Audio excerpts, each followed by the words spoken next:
तवज्जो काम देने वाला कोई नहीं। तुसी सुते सुते समझते हो दीन पर जाना, सुते सुते रसूलुल्लाह दी नामूस का जनाब खाम हो जाना।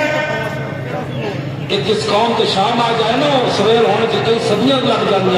आज उठो और हुजूर के दीन का दामन मजबूती से पकड़ो। जिस शाम हो गई तो सुबह होने से 100 साल इतने भी लग गया। साढ़े हजारों लखों से मुसलमान शहीद हुए तो 100 साल इतने भी लग गया। सुबह होने हो गया अंग्रेज तो जाना जाता है। आज पाकिस्तान अल्लाह की नेमत दी थी, कदर करो। उठो हुक्मराना को समझाओ, वोट लेना इन्हों को पूछो। और किसी वोट लैन आयो गाजी मुमताज जी कभी ना ले इतना भी नहीं पूछ सकते तुसी। और हजूर की नामूस्ती कितने समझ कर की तुसी।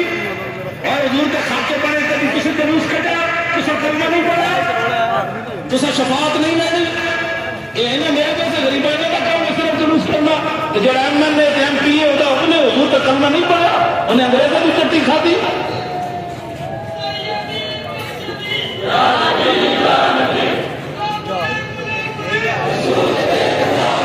जेड़ा आवे करजो जी करजो जेड़ा आवे असि हुक्मराना में यही गल कर रहे हैं बार बार। 4 जनवरी तो लैके आज तक यही गल कर रहे हैं, जरूर जलसे जाना जो भी असि गए इस हालत असि क्या गांधी जी ने मुलाकात करना हाई कोर्ट को इजाजत दो, असि क्या तो पखा चलाए करो।